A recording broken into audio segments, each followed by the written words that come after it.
Welcome to Center Heist Productions. Glad to see everybody come. If you could, please hit the likes and the subscribe. I'd be very grateful for it, and it would help us out a lot moving forward. And if you have people, friends, or family, it'd be great if you passed it on for them to join this channel. That would be wonderful. Now we're going to talk about Saturday's games between the Habs and the Oilers. Unfortunately, it turned out to be a great first period for the Habs. We came out very strong, and nice goal with Suzuki getting one. It was beautiful. Again, and we had Billy Dandinoff got one. But either way, we fell apart in the second period. And that was the big story here, is we easily could have won this game. We were pretty much outplaying Edmonton and skating with them and keeping McDavid and Draisaitl in check for the most part. But we got the penalties, and what really disturbed me about this is, again, you get such biased commentators making an opinion. You cannot base your opinion on one player taking a penalty and he's the blame for the loss. That's incorrect. If you know anything about hockey, that the whole team plays together. You don't have to follow suit just because one guy takes a penalty. You pull it together, kill the penalty, and move forward. But some commentators, and this is a big problem with the media, stop taking things out of context, because this game was not on Arbor Jackeye whatsoever. Yes, he took a bad penalty, no doubt about it, trying to slow down McDavid. There's no doubt about it. We agree. But Montreal easily could have just stuck to killing that penalty and probably would have done well. I think we could have won this game. In the end, I do think it would have been tight. I think Edmonton might have came out and, scored a couple for sure. I think this could have been easily a 3-2 game for sure for the Habs. No doubt in my mind. We played well until the second period. And I mean, we went bananas with the penalties. It was just outrageous. And I'm sorry, Joel Edmondson. Again, it's what's going on. A little too free with the forward checking with that stick, cross checking. And he likes to cross check with that stick forward on guys and push them back with it. But as you see, doing that, it cost the Habs because it slipped.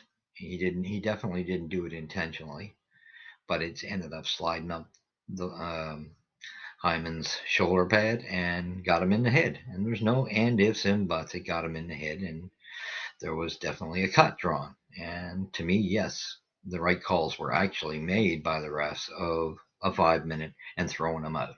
I have no problem with that. Now, do I think it deserves a suspension? No, I don't think it was as obvious as what Austin Matthews had done. He directly went after the head last year. Excuse me. But this wasn't deliberate.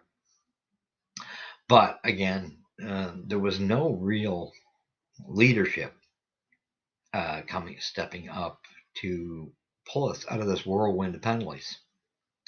And I almost think at some point, the way it was going, because it was just too much. I mean, Allen played all right, and I think he would have been all right enough to pull out a victory had we not just gotten so far. I mean, we got so far in the hole with the penalties, it was ridiculous, and that was really the storyline. But I mean, again, to pin it on one hockey player, not a chance. I mean, look at that goal by Jackeye from the point on the power play. Now, this is a nice change to see the Habs are starting to move in Jackeye onto power plays. Other people, let's just say, and Slav had a little bit of time, although I don't find he gets enough time. They only put him out for like 30 or plus seconds, and he's not going to do much in that time. But I mean, he always shows a little bit of signs. I don't think this was his strongest game. Mind you, I'll say that, I mean, he's playing better than half the team up front. That is, half of the forwards up front. There's no doubt about it. But it wasn't his strongest game. However, that line of him and Monahan and Anderson on there seems to be uh, some juice sparked from it. Yeah, so it's definitely, evidently going to be. I think if they leave this line, let it gel, because there is chemistry between Monahan and Slav. I think this line could be another line that starts producing now. And the other good thing was Dandanoff produced, and that was good to see. And he had actually one of his stronger games, probably of the season. He played half decent in this game, so that was nice to see. Now it's funny because him and Dvorak, they played quite well, and there was no Brendan Gallagher. And you know what? They seemed to play better without him. Oddly enough, it's really strange, but it just seemed to that line seemed to work better without him. So that's saying something. Something can happen with that line as we're starting to see some movement from it. But there's no doubt in my mind. I still say 100% that the Monahan line with Slav should be line two. Period. Get Slav some ice time. And the same thing. Well, isn't this a clear message? Like I say, you've seen just how well. Jack Eye's been playing well defensively. He just brings an edge. Montreal plays much more with an edge when he's in the lineup. So his presence was definitely felt tonight. I found that I think Jarvie got a little lucky tonight because he looked like he was trying to rear Jackeye into something, and I think I don't think that would even have been a match, to be honest. I think Jackeye would have ate him for breakfast, but I think his idea was take him off the ice with him because Jarvie is usually pretty darn quiet for the Oilers. Yeah, he played physical. I give him that, and that was kind of nice from his end. But his production, and that's why I think the Oilers have been trying to dump Jarvie. And I'm sorry, I'm hoping we stay clear of that one. Just we got enough issues with some of the trades we have made, but I think this is a clear message. You keep Jackeye and Kusevich together. They play well together. Now I think line one, you're gonna have to get Gooley back up with Matheson because that was not working all that well. Savard was just a little too slow with it. Um, Gooley and Edmonston, I don't find them a much of a match either. Although they for a bit there they played better than they did the previous game. So yeah, an improvement. But however, when Gooley and Matheson played as well as they did when they were first put together, and Edmonston and Savard played as well together as a pairing, why would you mess around with that? Now I'm a little beyond comprehension of why the defensive coach is messing around with those pairings so much. It's time to bring, like I say, keep the kids in. And this would be a good time, like I say, maybe I'm still looking to see because was a little busy today, so I didn't get to see if Edmonston was given a suspension. I'm expecting a fine for sure, but I don't think it was due a suspension. Like I said, I don't think it was intentional like Matthews last year. That was just totally trying to take someone's head off. But this one here is stick slid.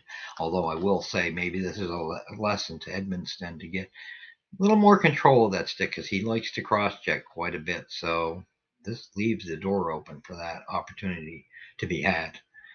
But again, I think if we think just because we score a power play goal that our power play is fixed, it's not. It's not by any chance. We need some consistency in that area to see a good stretch of us producing. I'm sorry for me. I like Alex Burrows, but he's not a power play coach. Sorry to say it. Brought into Montreal too quickly anyway. Should have stayed in the AHL. That is my definite opinion.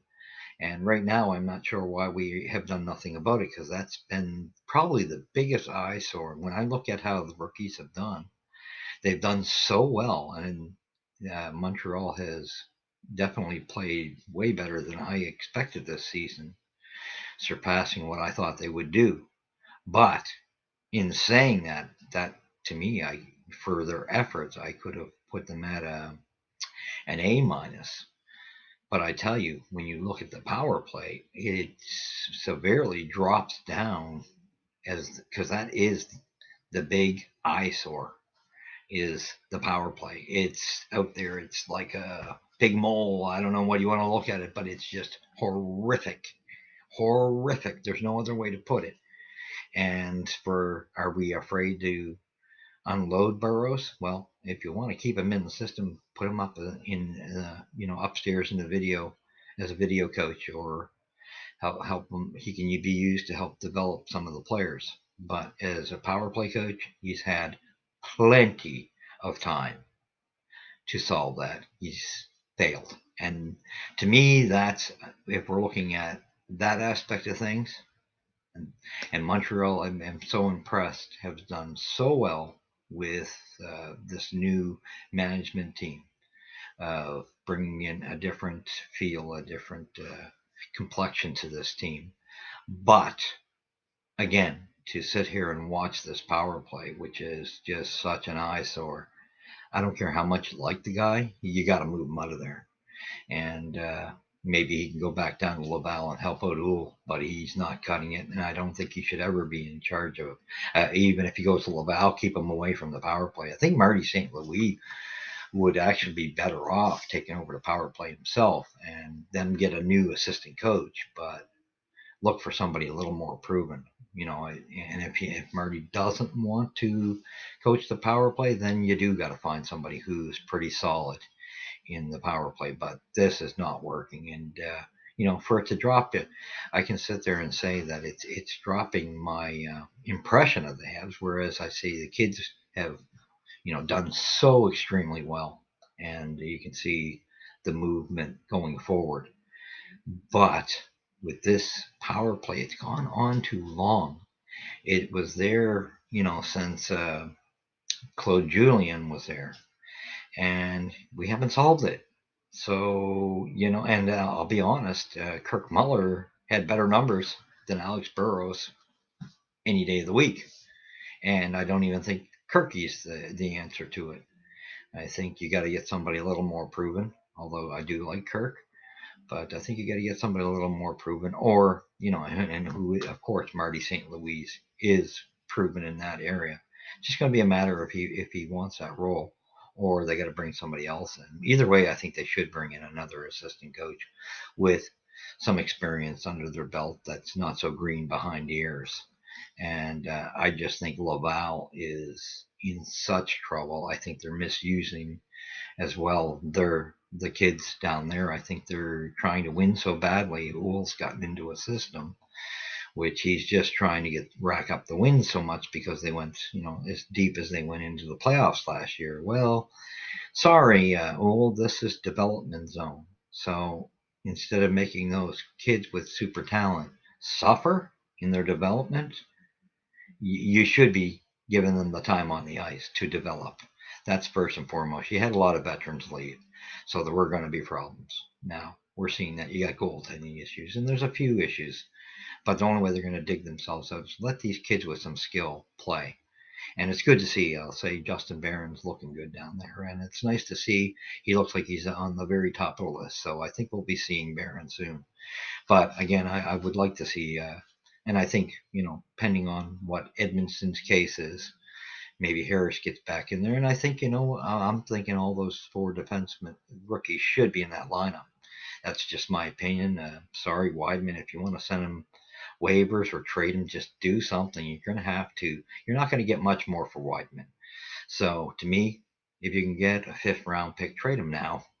And you've already given him his reward for last season. And yes, he's a great guy because our veterans are on defense. They're great guys. That's not why we have to unload them. We have to unload them because in 2 years they're not going to. They're already showing signs of not fitting. I mean, Matheson again. He's new to the system, 29 years old, and he's got some speed. So he's staying. And like I said, I would keep Savard, but I would rest Savard. I think Savard needs a break. He's been running ragged and played over his head. So again, if we stay focused, there's no doubt we can beat a team like Edmonton. But at the same token, I know some of us don't mind seeing the loss anyway. It was just you knew they could have won this without all the penalties for sure. There's no doubt about it. Nice. It was a good, interesting game for sure. But they needed to keep their heads about themselves, and they didn't. They lost total track of discipline whatsoever. So yeah, again, we will talk. Like I say, Vancouver's tonight. It's a little late of a game for most of us, and on this channel you will find I'm not a big fan of doing a show live while the game's on, because who wants to watch somebody announce a game? Really? That's not a hockey fan to watch that. I would want to send my followers, viewers, whatever you want to call it, to go watch the game, and then maybe come on in between the periods. But nobody wants to watch somebody on a TV screen calling the game, announcing it, who is not Danny Gallivan. You're not seeing the game, so you're kind of defeating the purpose. To me, it's like common sense tells you very clearly. If you're a hockey fan, go watch the game. That's where we should be as people running these channels, directing you to watch the game. You're a hockey fan. You're not a specific podcast or individual fan. I mean, this is just a joke. I've never ever bought into watching a game live, just watching somebody announce, and you're not able to see the game. That just doesn't make sense to me. That's not a hockey fan. So you probably will never see that there. That's not to say that you might see me go into in between periods or after a game down the road. But this is just an extra video I wanted to get done up, and thank you for stopping by and watching. Please subscribe and hit the likes. Once again, that helps us get farther. And yes, hopefully we'll look at trying to get one out by the end of the week, like we have been doing it. That's our regular one. This was kind of an extra, but it puts me ahead of the game. So we're learning the software, and yes, once again, I have to thank Junkie for doing a software video. He did a very good job on it. And yes, so everybody, again, have a good day, and thanks for stopping by. And again, where does the puck drop first? At center ice. Take care.